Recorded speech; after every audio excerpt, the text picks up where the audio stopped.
The sweet, coppery tang of blood hit my tongue as I gazed up at my aggressor. A brown leather eye patch covered one eye, but the other was just lovely, verdant green like the Welsh hills. Hair the color of ginger ale framed her face beautifully, a face with the most agreeable smattering of freckles. Her mouth was a shiny oyster, slick and wet in the moonlight. Her nose was that of a pre-Raphaelite painting, long and slender with flared nostrils.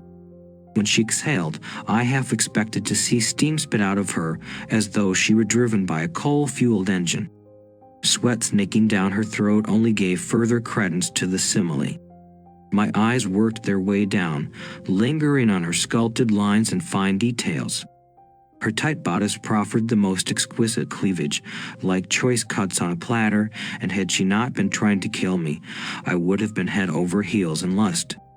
Speaking of heels, one of hers caught me right in the throat at that moment, threatening to put a painful end to my appraisal. Even the way she inflicted violence was elegant. I marveled at the straightness of her leg as she rained kick after kick upon my face.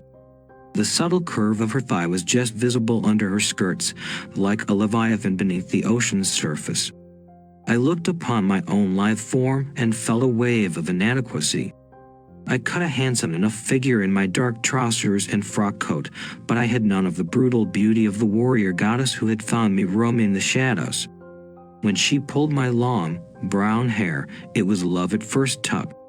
It has to be said that my kin, at this time, lay dead on the streets from Oxford Street to Piccadilly. Crows picked at their corpses but soon took wing at their ill-favored taste. Their decomposition came swiftly, so much faster than that of a human. They faded from carcass to bone, heaped to dust in a matter of hours, leaving only their clothing and the wooden stakes used in their murder behind. 1888 was the year when mankind unanimously voted for our genocide, and we answered, fully expecting to win the war. We hadn't counted on your white-hot hatred. Our accusers cited all manner of horrors as the justification for our removal, including some that existed only in books and the tales told by dimwits. And now, in the mausoleum once called London, I witnessed the end of a once proud race. A people defined not by the victimization of humanity, but the study and appreciation of it. My kind has spent more time haunting your art galleries than your homes. We've read your books, seen your plays, watched you grow and evolve over the course of millennia. You're so much more than just cattle or insects, things that could have easily secured a place at the top of life's pyramid. I hope you can understand the appreciation my kind have for yours. We've spent so long thinking about you and mimicking the way you move, the way you speak, the way you live. We know more about the human condition than you do.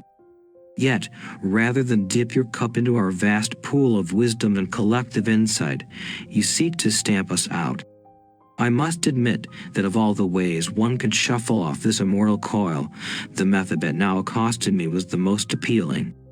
The Venus-like creature that pummeled my body and stabbed at me with her pointed weaponry brought such joy to the heart she wished to pierce.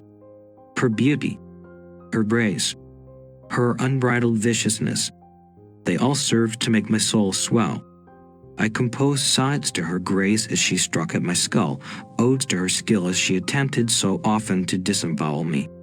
It was this fascination, this hypnotic quality that gave me the advantage. Where my fellows had fallen foul of sneak attacks and foul cunning, I was filled with life force anew. My beauty's assailant had intoxicated me with the stuff of youth, and I soon felt like I was merely 100 or 200 years old. Just a baby. I found my limbs infused with a power they'd not known for an age. Electricity shot through my veins and my heart began to pump. What an odd feeling. This potent vigor afforded me the power to pin my Venus to the ground, look deep into her eye, and make her my thrall. Her consciousness fought back just as virulently as her physical body. We spent an eternity together in those moments. I loved her so intensely that the stone of her resolve was gradually chipped away. She loved me back and vowed to serve me for all time. I was happy to accept only the years that I needed. Together we weaved through the streets, hiding when required, communicating wordlessly with the newfound powers of our intimate bond. The darkness was our path, the sewers and low places, our highway. I spirited her away in my lair where my ghouls and cohorts had put things in order. My chamber was redded, the casket hovering over the abyss, secured by pulley and rope and awaiting its descent. Awaiting peace. Awaiting darkness. Awaiting the confluence of time and opportunity. I laid her down in the silken bedding of our new home and took position beside her, braining only paper, quill, and ink. My beauty looked upon me with the same passion she'd inspired in me not an hour before.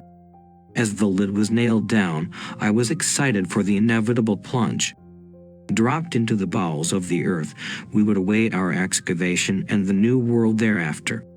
One would be our time together, huddled like twins in the womb until the time of our birth.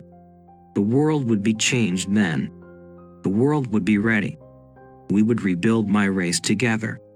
I pierced her throat with my teeth and the sweet, coppery tang of blood hit my tongue as I looked on my new morsel.